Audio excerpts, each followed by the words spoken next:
Hello बच्चों, आज हम डिस्कस करेंगे रैंक बूस्टर सीरीज के अंदर kinetic theory of gases. Kinetic theory of gases NEET and JEE के अंदर बड़ा इंपॉर्टेंट टॉपिक है। इसमें से क्या है कि एक क्वेश्चन आने की पूरी प्रोबेबिलिटी होती है। इसके अंदर हम आपको क्या है कि काइनेटिक थ्योरी के क्या है कि इंपॉर्टेंट पोस्टुलेट्स, इंपॉर्टेंट फॉर्मूले, इंपॉर्टेंट क्वेश्चंस, सारी चीज़ें क्या है कि वन बाई वन डिस्कस करेंगे। Let's start. Kinetic theory of gases में क्या है कि सारे गैस मॉलिक्यूल्स को आइडेंटिकल माना हुआ है और यहाँ पे क्या है कि कुछ खास फॉर्मूले हैं जो आपको बता रहे हैं। सबसे पहले क्या है कि फॉर्मूला आता है गैस के प्रेशर का।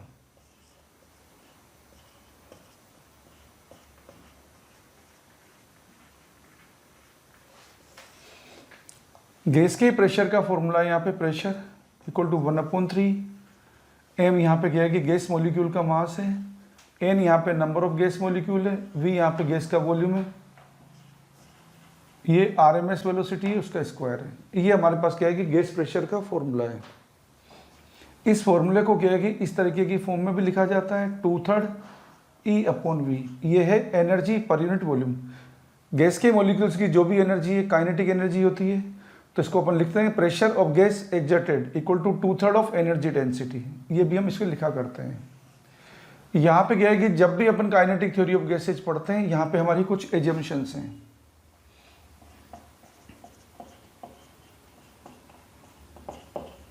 यहाँ पे नंबर ऑफ गैस मॉलिक्यूल जो है सैंपल के अंदर बहुत ज़्यादा होनी चाहिए, तभी क्या है कि केटीजी मॉडल जो हमारा स्टैटिस्टिकल मॉडल है एप्लीकेबल होगा।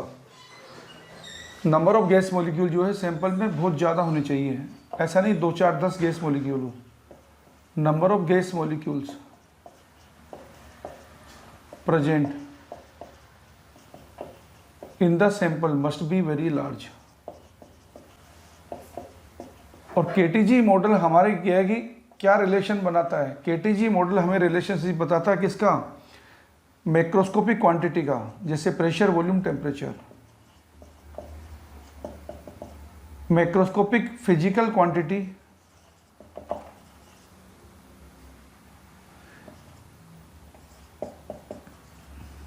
का माइक्रोस्कोपिक फिजिकल क्वांटिटी, जैसे RMS वेलोसिटी।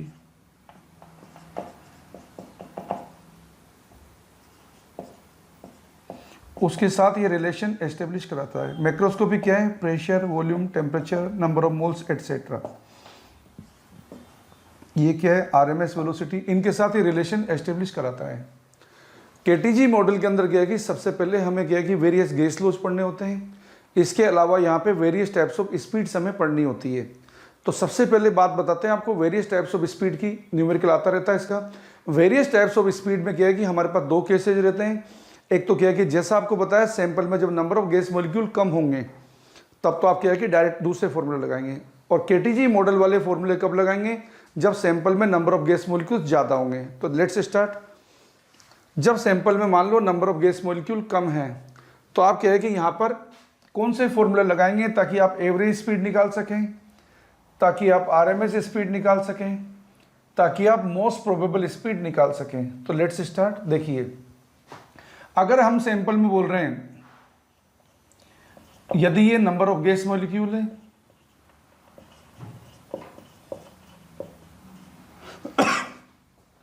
और ये उनकी स्पीड है, और आपको क्या है कि क्वेश्चन में इसी तरीके से दिया जाएगा, यदि सैंपल में मान लेते हैं number of gas molecule N1 है, N1 गैस मॉलिक्यूल की यदि स्पीड कितनी है? V1। N2 गैस मॉलिक्यूल की स्पीड कितनी है? V2। N3 गैस मॉलिक्यूल की स्पीड कितनी है? V3। और हमें क्या है कि ये पूछा है, हमें यदि ये पूछा है कि इस सैंपल के अंदर एवरेज स्पीड कितनी होगी, RMS स्पीड कितनी होगी, मोस्ट प्रोबेबल स्पीड कितनी होगी। तो देखिए, अगर आपको न्यूमेरिकल में एवरेज स्पीड निकालनी है, जिसको हमने ऐसे लिखा है, एवरेज स्पीड को ऐसे भी लिखा जाता है और एवरेज स्पीड को ऐसे भी लिखा जाता है। एवरेज स्पीड को निकालेंगे यहाँ पर N1 V1 plus N2 V2 plus N3 V3, और भी होगा तो और भी लिख देना आप, divide by N1 plus N2 plus N3। कई बार न्यूमेरिकल में ऐसा भी होगा, यदि डिफिकल्ट न्यूमेरिकल होगा तो आपको क्या है कि यहाँ पे स्पीड की क्या है कि नंबर ऑफ मॉलिक्यूल के साथ एक इक्वेशन देगा। तो आप फॉर्मूला लगाएंगे इंटीग्रेशन VDN, और जितने मॉलिक्यूल दे रखे हैं उसको आप क्या है कि 0 से इन्फिनिटी तक आप इंटीग्रेट करेंगे, divide by d n integrate करेंगे, और इस तरीके से आप न्यूमेरिकल में एवरेज स्पीड कैलकुलेट कर देंगे। ये काम तभी आएगा जब क्वेश्चन डिफिकल्ट आएगा। वो एडवांस जेई एडवांस का जो पेपर आता है तो आता है, जेई मेंस में भी कभी कभी ऐसा क्वेश्चन देखने को मिला है, लेकिन नीट में नॉर्मली ऐसा क्वेश्चन नहीं आता, लेकिन कभी पेपर डिफिकल्ट हो तो आ सकता है। तो देखिए ये तो बात करेंगे एवरेज स्पीड निकालने की। अब आपको बात बताते हैं आरएमएस स्पीड कैसे निकालेंगे। आरएमएस स्पीड क्या होती है? नाम तो इसका आरएमएस है, लेकिन निकालते इसको एसएमआर से हैं, पढ़ते इसको रूट मीन स्क्वायर स्पीड। पहले आप स्क्वायर करोगे, फिर एवरेज करोगे, फिर अंडर रूट कर दोगे, ये निकालने का तरीका होगा। तो यहां भी क्या करेंगे, n1v1 square plus n2v2 square plus n3v3 square divided by n1 plus n2 plus n3, और उसका कर देंगे अंडर रूट।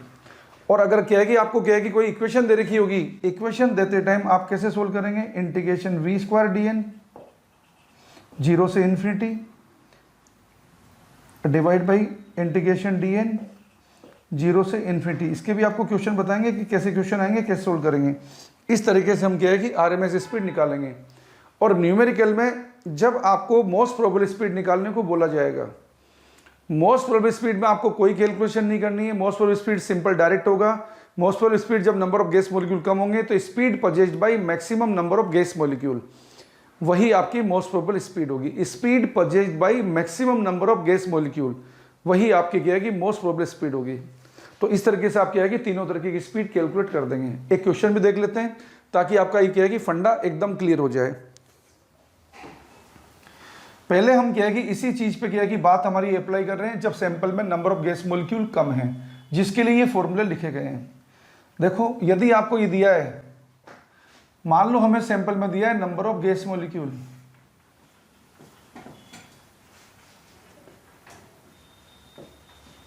और ये उनकी रेस्पेक्टिव स्पीड दे रखी है।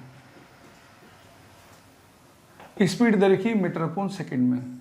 मान लो आपको सैंपल में 2 गैस मॉलिक्यूल दे रखे हैं जिनकी स्पीड दे रखी है 4 मीटर पर सेकंड। सैंपल में 3 गैस मॉलिक्यूल ऐसे हैं जिसकी स्पीड 2 मीटर पर सेकंड है।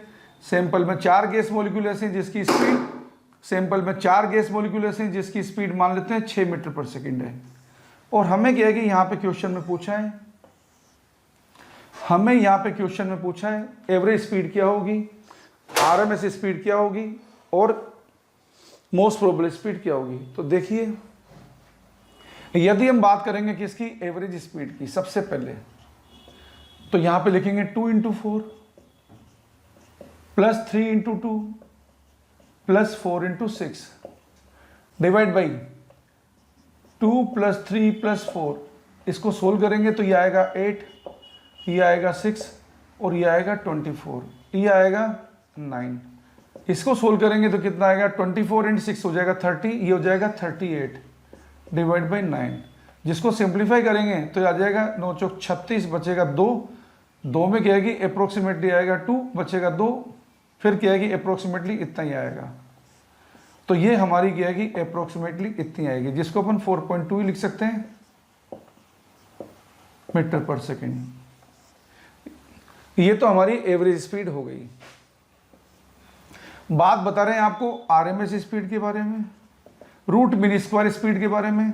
ये हम निकालेंगे n1v1 square plus n2v2 square plus n3v3 square divide by n1 plus n2 plus n3। इस तरीके से हम सोल्व कर देंगे तो हमें मिल जाएगी आरएमएस स्पीड। देखो 4 का स्क्वायर कितना होता है 16, 16 × 2 करेंगे तो कितना आएगा 32। 2 का स्क्वायर कितना होता है 4, 4 × 3 करेंगे तो कितना आएगा 12। 6 का स्क्वायर कितना होता है 36, 36 × 4 करेंगे तो ये आएगा 4 × 6 24, बचे 2 4 × 12 44, 144 डिवाइड बाई आएगा 4 3 7 और 2 9।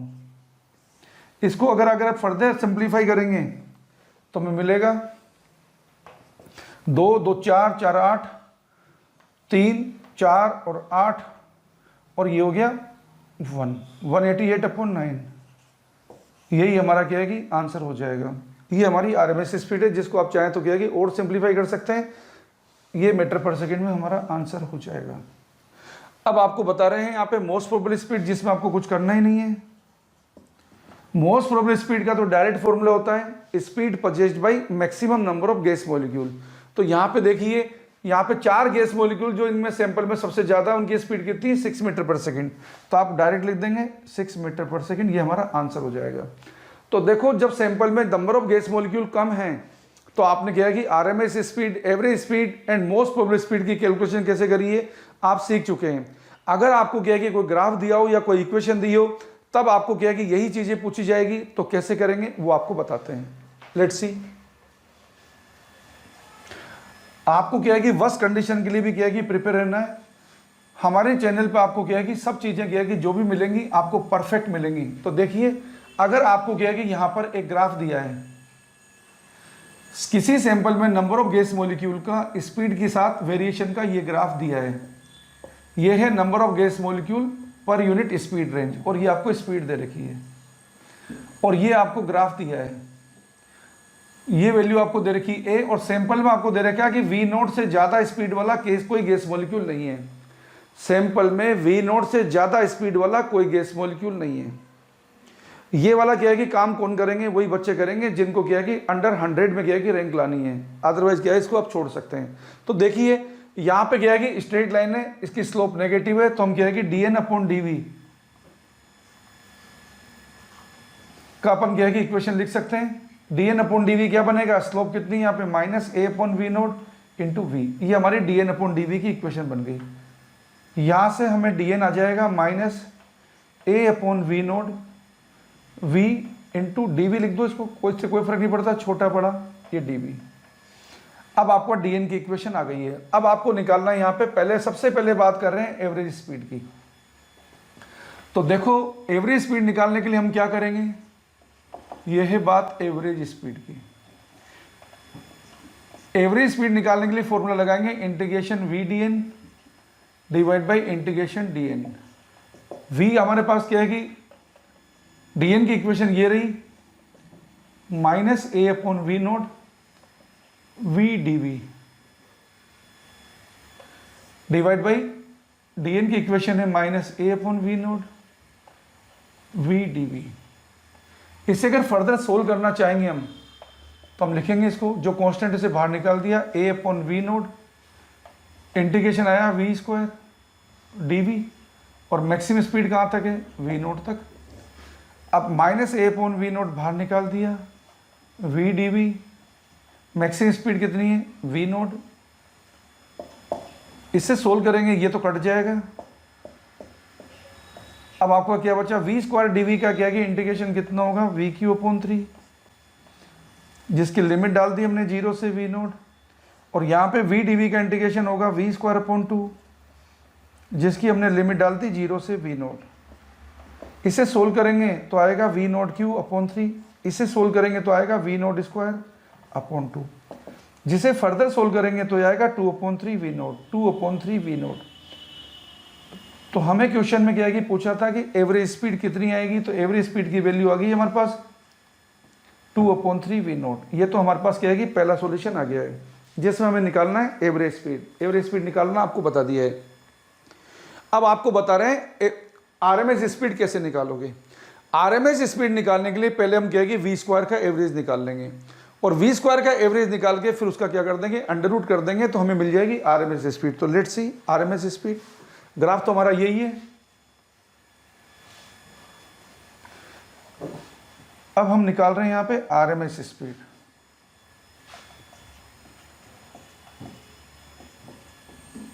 आरएमएस स्पीड निकालने के लिए पहले हम निकाल रहे हैं v² का एवरेज। ये v² का एवरेज, जिसको हम ऐसे भी लिख सकते हैं, जिसको हम ऐसे भी लिख सकते हैं।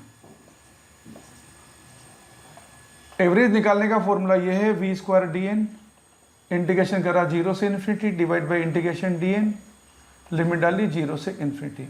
dn की इक्वेशन पहले से लिखी हुई है v², dn हमारे पास है -a/v0 v dv, लिमिट डाली 0 से v0, क्योंकि v0 से ज़्यादा स्पीड वाला कोई गैस मॉलिक्यूल नहीं है। इंटीग्रेशन dn डाला -a/v0 v dv 0 से v0। इसे अगर हम क्या है कि कांस्टेंट बाहर निकाल देते हैं, तो कांस्टेंट में क्या आ रहा है -a/v0 अंदर क्या बच रहा है, वी क्यू डी वी, 0 से वी नोट जो हमारी लिमिट है, फिर क्या है कि minus a upon v not, अंदर क्या बचा है वी डी वी, और लिमिट क्या है हमारी 0 से वी नोट। ये तो कैंसिल हो गया, a upon v naught, a upon v naught cancel हो गया। V cube d v integration होगा वी 4 अपॉन 4, लिमिट डाली हमने 0 से v naught, v d v integration आ गया वी स्क्वायर अपॉन 2, लिमिट डाली हमने 0 से वी नोट। इसे फर्दर सोल्व करेंगे तो देखिए हमें क्या मिल रहा है, फर्दर अगर सोल्व करेंगे तो ये मिल रहा है आपको v not 4 upon 4 into 2 upon v not square है। इसको सोल्व करेंगे तो आ रहा है वी नोट स्क्वायर अपॉन 2। ये हमें क्या कि सोल्व करने से हमें मिल रहा है। अब इसका अगर हम अंडर रूट कर देते हैं वी स्क्वायर, बार जो हमने निकाला था एवरेज उसका अंडर रूट कर देंगे, यही आरएमएस है, जो कितना आ जाएगा, ये आ जाएगा वी नोट अपॉन रूट 2। ये हमारे पास आरएमएस स्पीड आ गई है इस सैंपल के क्या है कि गैस मॉलिक्यूल की, ये हमारे पास आरएमएस स्पीड आ गई है वी नोट अपॉन रूट 2। अब आपको क्या है कि बताते हैं जब सैंपल में क्या है कि नंबर ऑफ गैस मॉलिक्यूल्स ज़्यादा होंगे तो हम क्या है कि आरएमएस स्पीड वगैरह, average speed, most probable speed कैसे निकालेंगे। और मैक्सवेल ने क्या है कि जो डिस्ट्रीब्यूशन बताया वो डिस्ट्रीब्यूशन कैसे बताया, थोड़ा सा आपको उसका आइडिया भी देते हैं। देखिए क्योंकि कभी कभी क्या है क्वेश्चन थ्योरेटिकल भी आ जाता है। मैक्सवेल के अकॉर्डिंग क्या है यहाँ पे जो डिस्ट्रीब्यूशन बताया कि गैस सैंपल में क्या है कि गैस मॉलिक्यूल 0 से इन्फिनिटी तक किसी भी स्पीड तक मूव कर सकते हैं। Gas molecule present in the sample can move with any speed starting from 0 to infinity and all gas molecules are identical. And सभी डायरेक्शन में क्या है कि गैस मॉलिक्यूल्स का डिस्ट्रीब्यूशन सेम है। और यहाँ पे दो बेसिक एजम्पशंस मानी हुई है। एजम्पशन क्या थी कि वॉल्यूम ऑफ गैस मॉलिक्यूल जो होता है वो नेग्लिजिबल होता है वॉल्यूम ऑफ कंटेनर के कंपैरिजन में। Volume of gas molecule negligible है वॉल्यूम ऑफ कंटेनर के कंपैरिजन में। Means size of gas molecule negligible है in comparison to separation between gas molecule. ये याद रखना, दो एजम्पशन बड़ी इंपॉर्टेंट है यहाँ पे। साइज ऑफ गैस मॉलिक्यूल,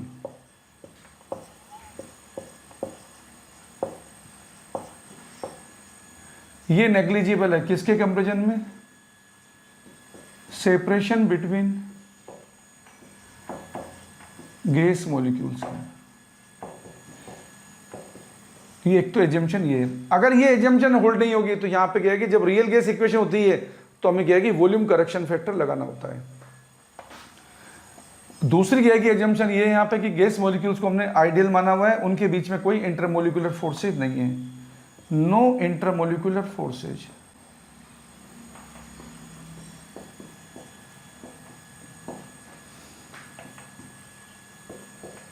मतलब कोई अट्रैक्शन नहीं है, कोई क्या है कि रिपल्शन नहीं, no intermolecular forces is acting between gas molecules.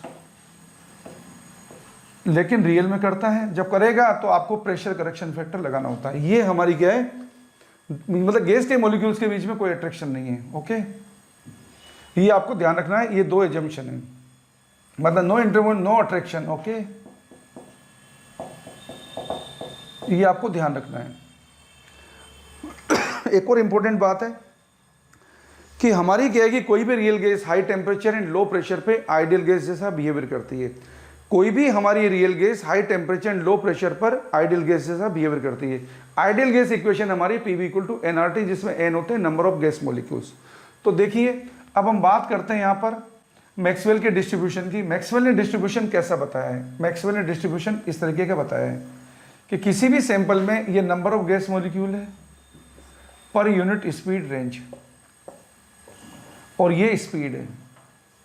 उसका जो ग्राफ का वेरिएशन बताया, ये ग्राफ इस तरीके से चलता है। यहां पे आप देख रहे हैं ये तो है मोस्ट प्रोबेबल स्पीड किसी टेम्परेचर T1 पर, ये है यहां पे एवरेज स्पीड,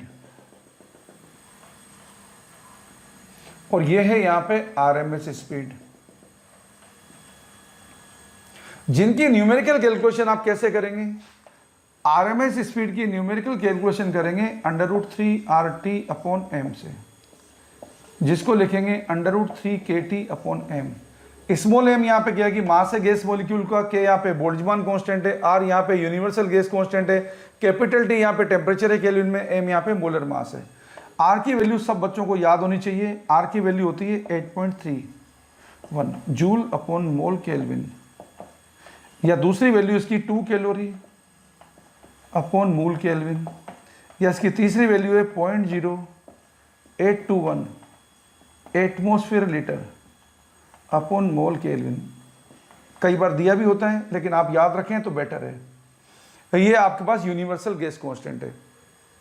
एम यहाँ पे मोलर मास है, जो क्या होता है एक गैस मॉलिक्यूल का मास इनटू एवोगैड्रो नंबर। अब यहाँ पे क्या है कि अगर आपको बात बताते हैं एवरेज वेलोसिटी की, तो एवरेज वेलोसिटी निकालने के लिए आप फॉर्मूला यूज करते हैं, एवरेज स्पीड जो निकालते हैं उसका फॉर्मूला यूज करते हैं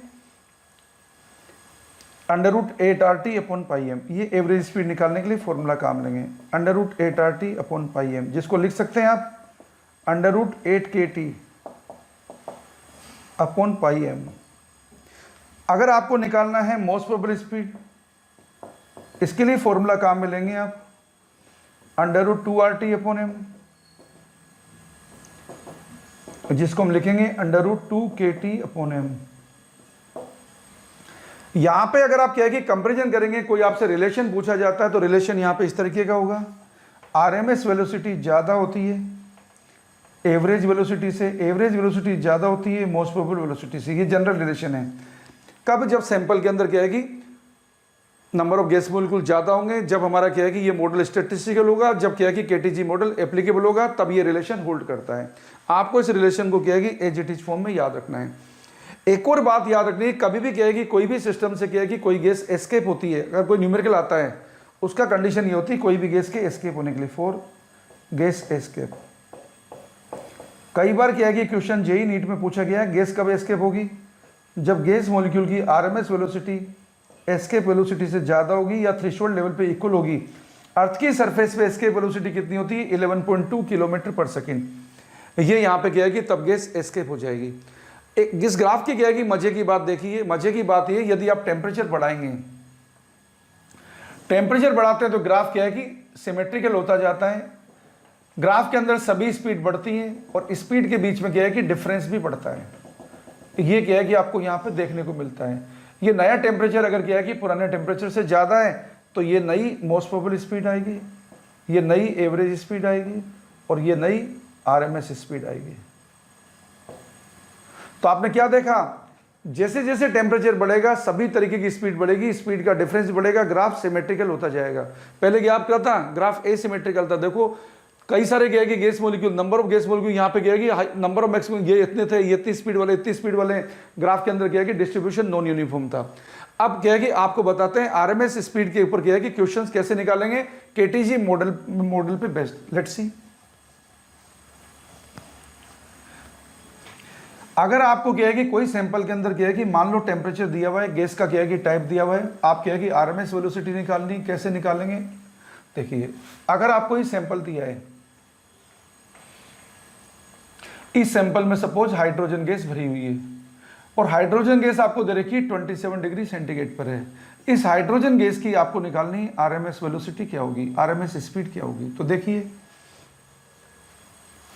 जब आपको आरएमएस स्पीड इसकी निकालनी है तो आप कैसे निकालोगे? आरएमएस स्पीड निकालने का फॉर्मूला है √3RT upon M.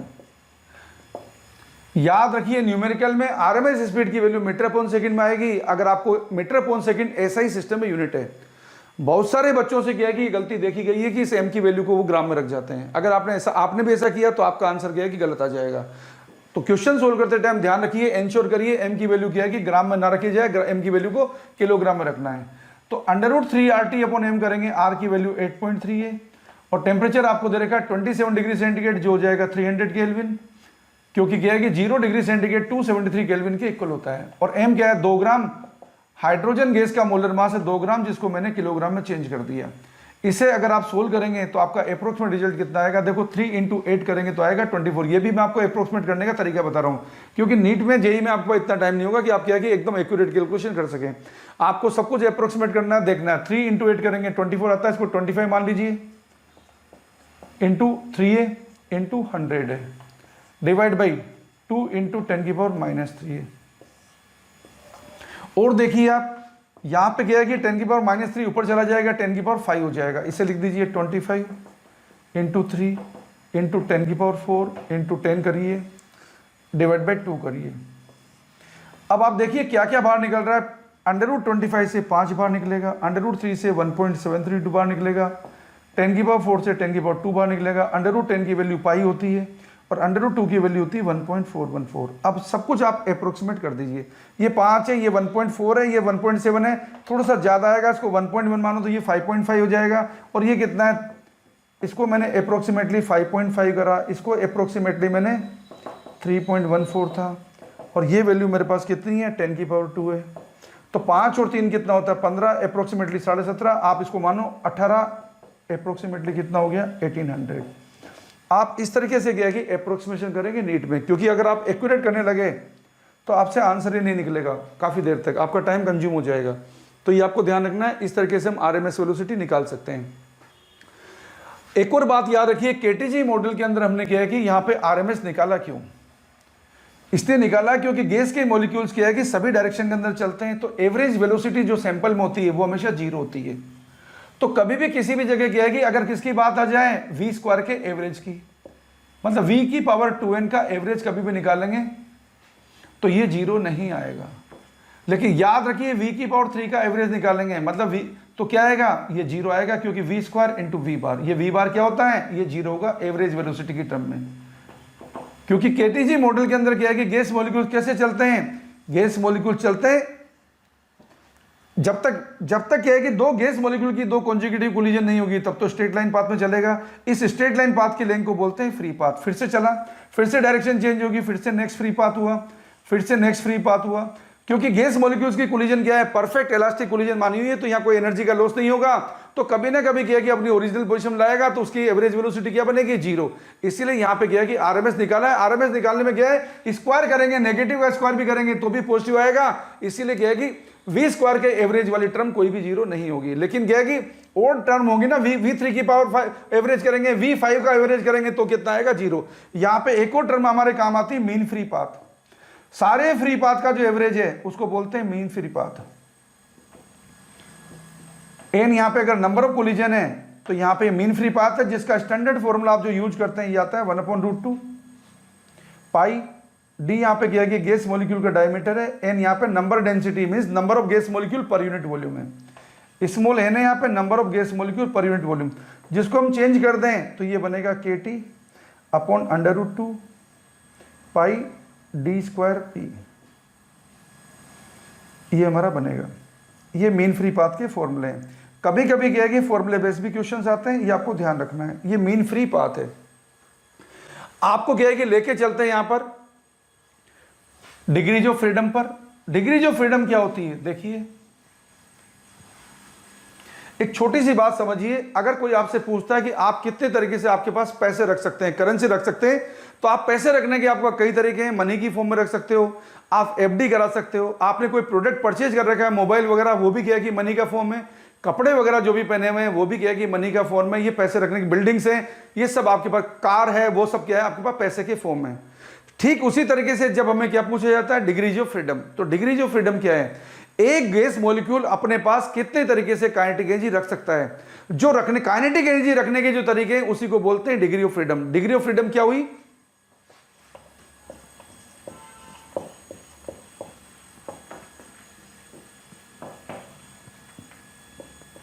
these are number of independent ways, number of independent ways in which a gas molecule can possess kinetic energy। इसको बोलते हैं हम डिग्री ऑफ फ्रीडम। अब बात करेंगे किसकी, मोनोएटॉमिक के लिए, डायटोमिक के, पॉलीएटॉमिक के लिए। देखो मोनोएटॉमिक गैस मॉलिक्यूल जो है जिसको अपने पॉइंट पार्टिकल माना हुआ है मोनोएटॉमिक, उसके लिए क्या है कि डिग्री ऑफ फ्रीडम होती है 3, और तीनों की तीनों होती है ओनली ट्रांसलेशनल, क्योंकि पॉइंट का ना कभी वाइब्रेशन होता है ना पॉइंट का कभी रोटेशन होता है। तो तीनों तरीके की क्या है कि डिग्री ऑफ फ्रीडम ये कौन सी है, ट्रांसलेशनल। तो यहाँ पे क्या है कि एक गैस मॉलिक्यूल जो है एक्स में भी जा सकता है, वाई में भी जा सकता है, जेड में भी जा सकता है। Half m v x square ये एक्स डायरेक्शन में है, half m v y square ये वाई डायरेक्शन में है, half m v z square ये जेड डायरेक्शन में काइनेटिक एनर्जी है। तो ये तो हमारे पास क्या है कि डिग्री ऑफ फ्रीडम हुई मोनोएटॉमिक गैस की। अगर बात करेंगे डायएटॉमिक गैस मॉलिक्यूल की,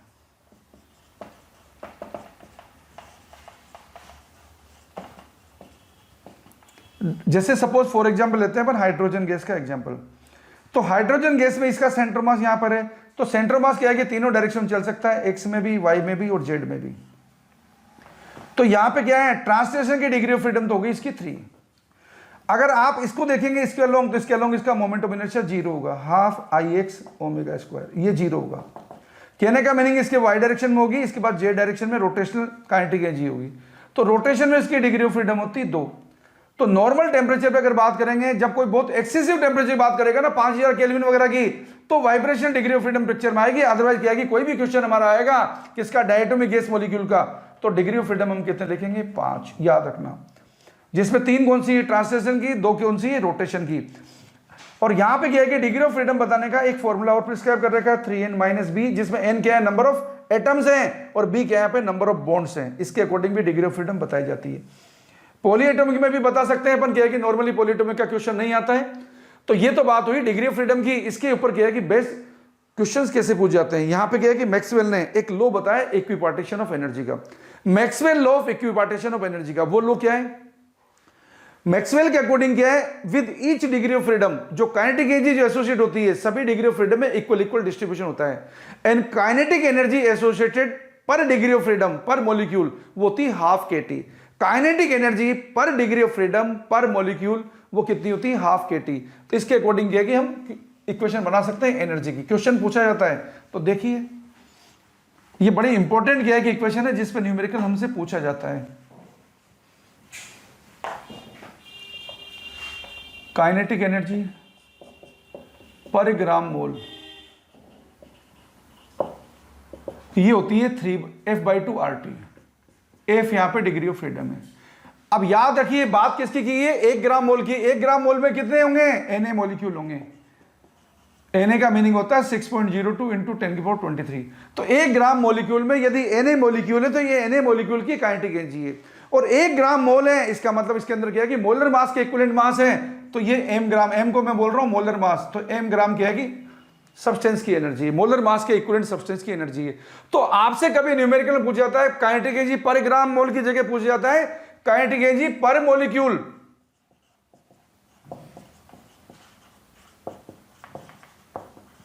तो ये क्या हो जाएगी, F/2 R/NaT, ये हो जाएगी F/2 kT के बोल्ट्जमान कांस्टेंट है।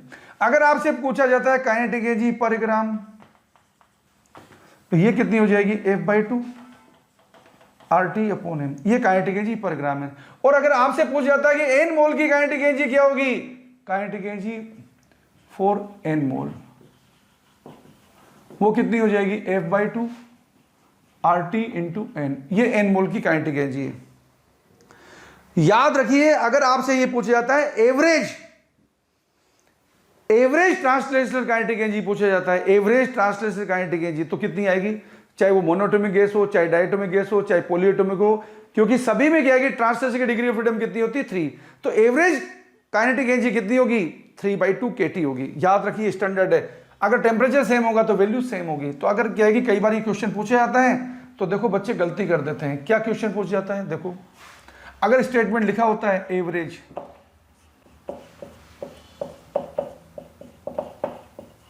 Translational kinetic energy of all gas molecule eight A given temperature,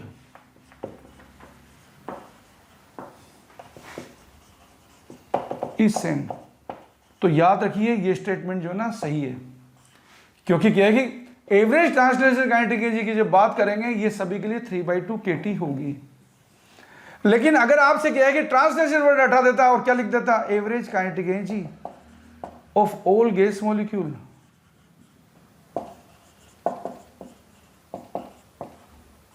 eight A given temperature is same, तो याद रखिए ये स्टेटमेंट हमारा फॉल्स है, क्योंकि इस सिचुएशन में हमारे पास क्या है कि एनर्जी कितनी बनेगी F/2RT, और F क्या है कि सभी के लिए अलग होती है, मोनोएटॉमिक के लिए अलग होती है, डायटोमिक के लिए अलग होती है, पॉलीएटॉमिक के लिए अलग होती है, तो फिर हमारा आंसर गलत हो जाएगा। ये बात ध्यान रखनी है आपको। इसी तरीके से क्या है कि आपको यहाँ पे एक स्पेसिफिक हीट के भी क्वेश्चन पूछ जाते हैं, रिलेशन पूछ जाता है, वो भी आपको बता देते हैं मैं रिलेशन के अकॉर्डिंग। ये हमारी मोलर स्पेसिफिक हीट है, Cp minus Cv equal to R है। ये मोलर स्पेसिफिक हीट है एट कांस्टेंट प्रेशर, ये तो कांस्टेंट प्रेशर पर है कांस्टेंट, ये रिलेशन R हमेशा कांस्टेंट है, ये यूनिवर्सल कांस्टेंट है। तो इसका डिफरेंस क्या है कि हमेशा कांस्टेंट है सभी गैसेज के लिए, फॉर ऑल गैसेज। लेकिन अगर हमें यह पूछा जाता है कि स्मॉल Cp जो सिंपल स्पेसिफिक हीट है, जो क्या होता है मोलर मास, Cp क्या होगा m इंटू Cp, तो ये m की वैल्यू सभी गैसेज की, डिफरेंट गैसेज की डिफरेंट होती है। This is not universal constant, this is not universal constant, ये आपको ध्यान रखना है। कई बार न्यूमेरिकल में आपको क्या कि Cp Cv निकालने के लिए बोला जाता है, वो कैसे निकालेंगे आपको बताते हैं। देखो गामा इक्वल टू क्या होता है Cp अपॉन Cv, तो Cp इक्वल टू कितना हो गया गामा Cv, तो यहां से क्या है कि Cv क्या आएगा हमारे पास, Cv आएगा हमारे पास R upon gamma minus 1, Cv कितना आएगा R अपॉन, और Cv कितना आएगा सीधा F/2R, और Cp प्लस Cv कितना होता है, Cp इक्वल टू होता है Cv प्लस R। ये बात भी याद रखना, ये Cp Cv से ज्यादा होता है किसके लिए, गैसेज के लिए, किसके लिए, गैसेज के लिए। लेकिन बात आपको क्या है कि सॉलिड के लिए पूछी जाए, तो सॉलिड में क्या है कि Cp की वैल्यू ऑलमोस्ट Cv की इक्वल होती है, क्योंकि सॉलिड तो क्या होते हैं उनका कोई एक्सपांशन थोड़ी होगा, अपन क्या है कि उनको रिजिड बॉडी मानते हैं ना, तो सॉलिड के केस में Cp और अप्रोक्सीमेटली Cv दोनों सेम होंगे, ध्यान रखिए। ओके, ये बात गैसेज के लिए। तो आगे चलते हैं अपन। आपको क्या है कि अगर मिक्सचर की बात होगी तो क्वेश्चन कैसे सोल्व करेंगे, वन बाय वन एक एक करके बातें देखते हैं अपन। अब क्वेश्चन अपन आगे फर्दर क्वेश्चन चलते हैं। देखो आपको बोला कि हाइड्रोजन गैस और ऑक्सीजन गैस, मान लो आपको दिया कि हाइड्रोजन गैस 27 डिग्री सेंटीग्रेड पर है, इसकी RMS speed oxygen gas molecule की आरएमएस स्पीड इक्वल है, तो ऑक्सीजन गैस मॉलिक्यूल का टेम्परेचर बताइए कि कितने टेम्परेचर पर, ये क्वेश्चन कई बार आया है, जेई में भी आया है और नीट में आता रहता है, कितने टेम्परेचर पर ऑक्सीजन गैस मॉलिक्यूल की स्पीड 27 डिग्री सेंटीग्रेड पे हाइड्रोजन गैस मॉलिक्यूल की स्पीड के इक्वल होगी। तो कैसे सोल्व करेंगे, हंस रहे होंगे आप, समझ में आ गई बात। तो फॉर्मूला सीधा क्या लगाएंगे, इसका फॉर्मूला क्या है √3RT, टी कितना है इसका 27 डिग्री सेंटीग्रेड को क्या कर देंगे 300, और इसका मोलर मास कितना है, यहां आपको ग्राम को किलोग्राम में कन्वर्ट करने की बिल्कुल जरूरत नहीं है, क्योंकि वो कैंसिल होगा ना दोनों साइड, इसलिए आप इसको 2 लिख दो। यहां पे ऑक्सीजन गैस के लिए क्या लिखेंगे इक्वेशन 3R, टेम्परेचर क्या हमें निकालना है, जो केल्विन लिख दिया T, और इसका मोलर मास कितना होता है, ऑक्सीजन गैस है 32।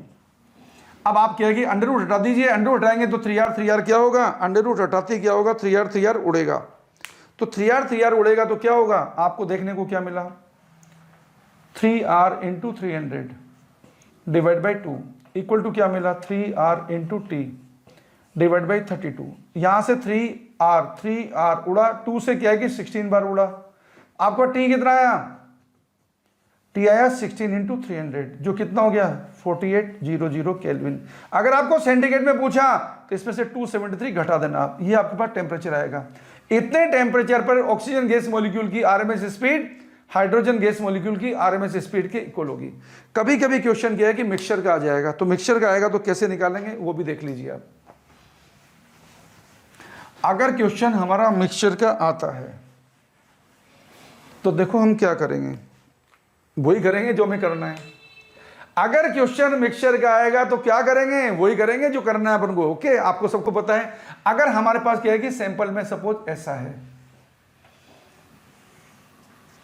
अगर सैंपल में सपोज ऐसा है हमारे पास, यहां पे हाइड्रोजन गैस भी है या हीलियम गैस है, सपोज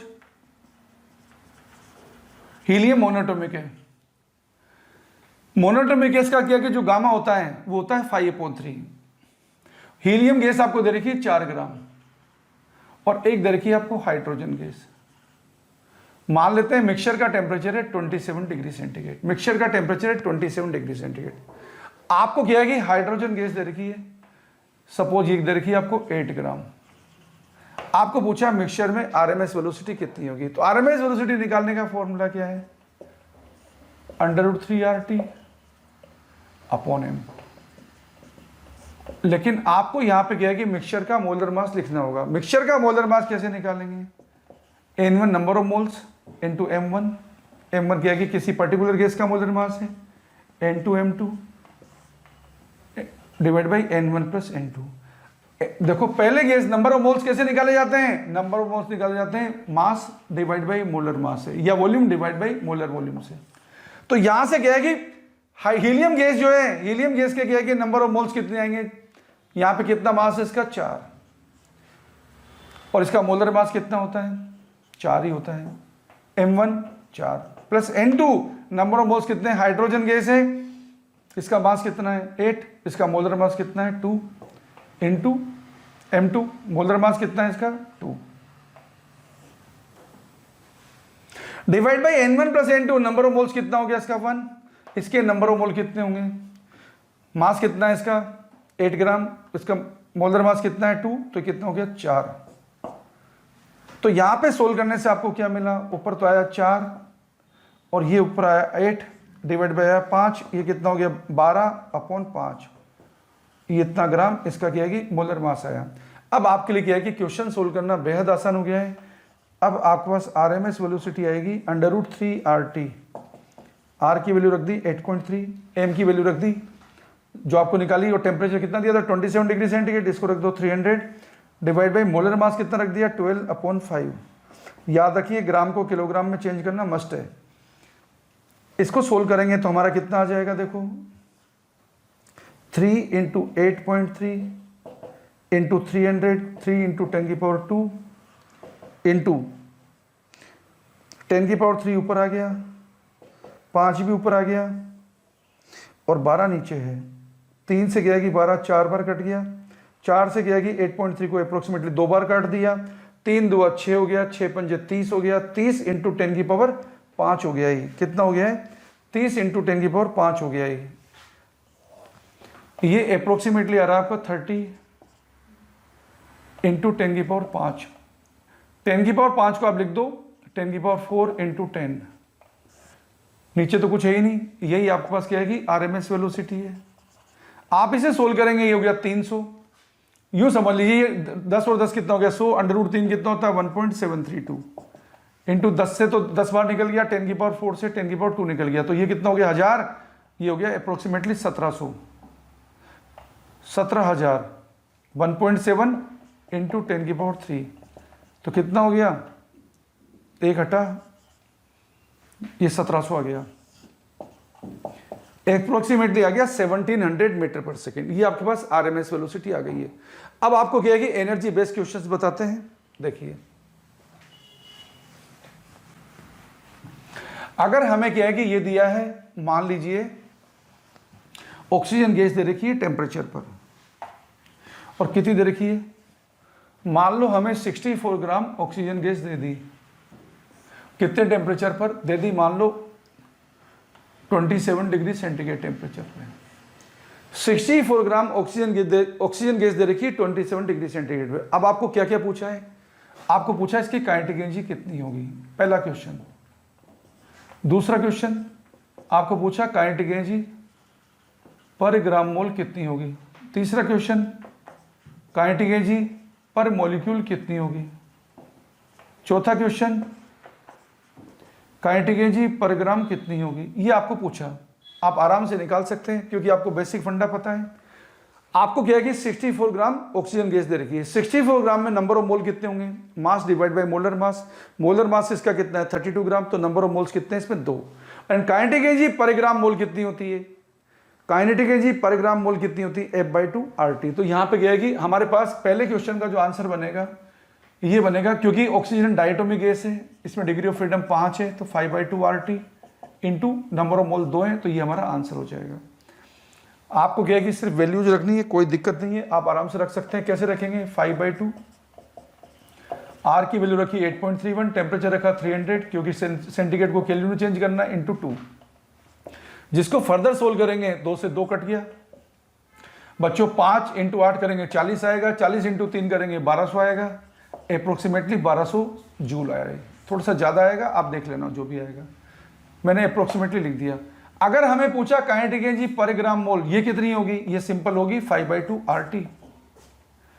अब क्योंकि नंबर ऑफ मोल कितने थे, उसमें 2 थे ना, तो उसकी आधी हो जाएगी, कुछ करने की जरूरत नहीं है, ये आ जाएगी अप्रोक्सीमेटली 600 जूल। अब पूछिए काइनेटिक एनर्जी पर मॉलिक्यूल कितनी होगी, तो पर मॉलिक्यूल का मतलब कितना हो गया 5/2 kT। ये जो भी आया उसको आप लिख सकते हैं आराम से 5/2 kT से, तो आप आराम से 5/2 K कितना है यहाँ पे R/Na, R की वैल्यू कितनी 8.31 और Na कितना है 6.02 × 10⁻23, ये हमारे पास Na की वैल्यू है। और टेम्परेचर कितना है हमारे पास 27, जिसको लिख दिया 300। फिर से इस तरीके सोल्व कर लेना। और काइनेटिक एनर्जी पर ग्राम कितनी होगी, जो आपने निकाला 5/2 RT डिवाइड बाई m कर दीजिए। 5/2 RT आप पहले से निकाल चुके हैं, वो कितना आया था 600 डिवाइड बाई मोलर मास इसका m कितना है, इसका m 32 है। m की वैल्यू डालनी है, ये आपके पास काइनेटिक एनर्जी आ जाएगी पर ग्राम। इस तरीके से आप क्या है कि काइनेटिक एनर्जी की कैलकुलेशन कर सकते हैं। आपको एक और क्वेश्चन बताते हैं CP/CV निकालने का, मिक्सचर का, बड़ा इंपॉर्टेंट क्वेश्चन है। देखिए जब क्वेश्चन मिक्सचर का आएगा तो आप क्या करेंगे, देखो अगर आपको क्या है कि मोलर स्पेसिफिसिटी निकालनी है कांस्टेंट वॉल्यूम पर, तो आप फॉर्मूला यूज करेंगे N1CV1 प्लस N2CV2 प्लस जो भी है divide by N1 plus N2, और इसी को लिख देंगे आप R/गामा मिक्सचर, क्योंकि कई बार न्यूमेरिकल में गामा मिक्सचर पूछा जाता है। कई बार स्टूडेंट फॉर्मूला यूज कर जाता है गामा मिक्सचर का N1 gamma 1 plus N2 gamma 2 divide by N1 plus N2। याद रखना ये फॉर्मूला तभी एप्लीकेबल होगा जब atomicity of gases mix same होगी। अगर atomicity of gases mix different है तो वो फॉर्मूला एप्लीकेबल नहीं होगा। तब आप गामा मिक्सचर कैसे निकालेंगे, CP mixture divide by CV mixture से निकालेंगे, ये बात याद रखिए। तो ये हमारे पास क्या है कि CV मिक्सचर आ गया। अब आपका क्या है कि CP मिक्सचर कैसे निकालेंगे,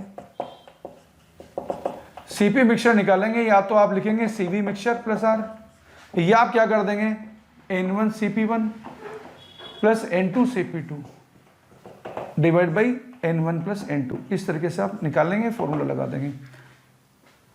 हमारे पास CP mixture minus CV mixture equal to R था। CP इक्वल टू क्या था, gamma into CV mixture minus CV mixture equal to R था।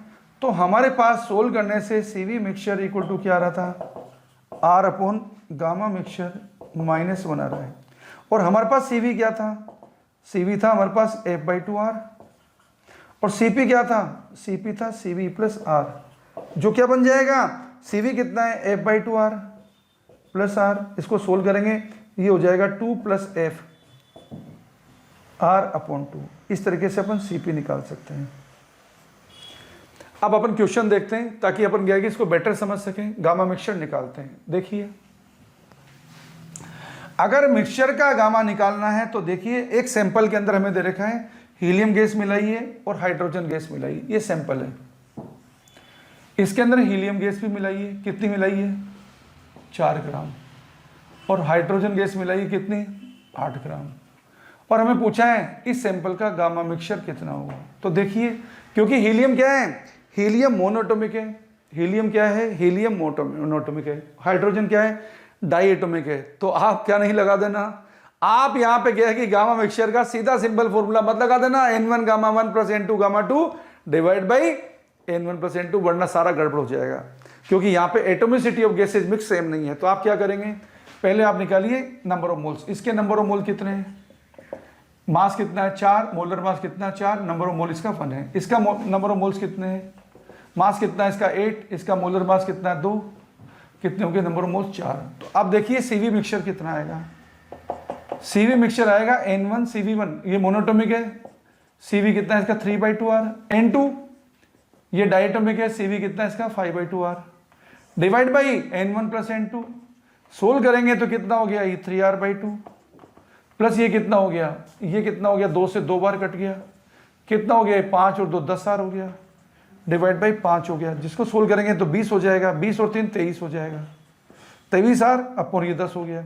ये आपके पास CV मिक्सचर आ गया। इस CV मिक्सचर को आप क्या लिख देंगे, R/गामा मिक्सचर -1 लिख दें, या आप CP मिक्सचर निकाल दें।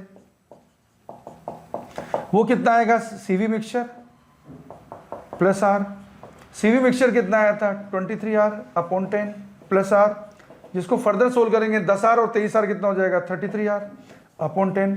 तो गामा मिक्सचर कितना हो जाएगा, आराम से देख सकते हैं आप, CP mixture upon CP mixture. CP mixture कितना है आपके पास 33R, 10 तो कट जाएगा 23R, आर भी कट जाएगा, तो आंसर आ जाएगा 33/23। ये गामा मिक्सचर आ जाएगा। याद रखिए गामा की वैल्यू, याद रखिए गामा की वैल्यू एटोमिसिटी इंक्रीज होने के साथ डिक्रीज होती है। ओके, तो ये गामा की वैल्यू एटोमिसिटी इंक्रीज होने के साथ डिक्रीज होती है। कभी कभी न्यूमेरिकल्स में आपको क्या है कि फोर्स एग्जर्टेड भी पूछेगा, प्रेशर एग्जर्टेड भी पूछेगा, तो कैसे निकालेंगे, वो भी कब, जब सैंपल में गया कि नंबर ऑफ गैस मॉलिक्यूल्स कम होंगे। तो आप क्या करेंगे, ऐसे क्वेश्चन भी गया है कि एग्जाम में आते रहे हैं। तो देखिए आप क्या करेंगे उससे, उस केस में आपको क्या है कि ये कोई वॉल दे रखी होगी, आपको दे रखा होगा यहां पे सपोज n गैस मॉलिक्यूल है और एक गैस मॉलिक्यूल का मास दे रखा है m, और ये v स्पीड से जाके टकरा रहे हैं, ये टकराने का एंगल है, कोलिजन इलास्टिक है, ये लोड क्या है। अब आपको पूछा यदि क्या है कि कॉन्टैक्ट सरफेस एरिया a है तो यहां पे प्रेशर कितना लगेगा। तो प्रेशर निकालने के लिए क्या करेंगे, फोर्स अपॉन एरिया करेंगे, और फोर्स कैसे निकालेंगे, rate of change of momentum से। ये पर यूनिट टाइम इतने मॉलिक्यूल टकरा रहे हैं।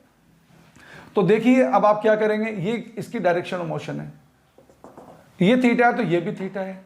तो एक गैस मॉलिक्यूल का मोमेंटम कितना है, इधर mv cos थीटा, इधर कितना है mv sin थीटा, इधर कितना है रिफ्लेक्टेड वाले का, इधर कितना आएगा mv cos थीटा, इधर कितना आएगा mv sin थीटा। तो जब चेंज इन मोमेंटम निकालेंगे ये तो कैंसिल हो जाएगा, ये अपोजिट वाले ऐड होंगे, तो चेंज इन मोमेंटम कितना आया mv cos थीटा, ये तो एक गैस मॉलिक्यूल का आया।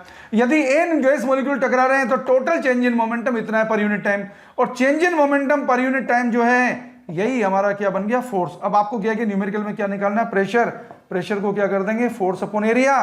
तो आप न्यूमेरिकल में से आप स्टैंडर्ड इक्वेशन मान लीजिए mv cos theta into n divide by a, ये आपके पास क्या है कि प्रेशर आ जाएगा जब आपको पर यूनिट टाइम दिया है। ये सारी डिटेल आपको क्या है कि क्वेश्चन में दे रखी होगी। इस तरीके से आप क्या है पर यूनिट टाइम जो भी क्या है कि लग रहे हैं, इससे आप क्या है कि प्रेशर की कैलकुलेशन कर सकते हैं। तो आप समझ गए होंगे, इस तरीके से आप क्या है कि केटीजी मॉडल जो है इसके क्वेश्चन सोल्व कर सकते हैं। अगले लेक्चर में आपको क्या है कि हम आपको थर्मोडायनेमिक्स के क्या है कि क्वेश्चंस बताएंगे। चैनल से बने रहिए। और हमारा क्या है कि यदि आपको कोर्स ज्वाइन करना है, अभी हमने इंदिरा विहार सेंटर पर ऑफलाइन बेस शुरू करे हैं, जिसके अंदर क्या है कि आपको क्या है कि 4 महीने के अंदर क्या है कि सारी फिजिक्स क्या है कि A to Z नीट की, और जेई क्या है कि मेंस के लिए हम आपको क्या है कि 2 महीने के अंदर क्या है कि पूरा ढंग से क्या है कि इतना सिस्टमेटिक कोर्स करा देंगे कि आप जेई मेंस में एंड नीट में क्या है कि एक अच्छा स्कोर लाके एक अच्छे आईआईटी में और अच्छे मेडिकल कॉलेज में आप जा सकेंगे। यदि आपको कोर्स ज्वाइन करना है तो आप हमारे क्या है कि इंदिरा विहार सेंटर पर विजिट कर सकते हैं, हमारे हेल्पलाइन सेंटर पर आप फोन कर सकते हैं। थैंक यू बच्चों।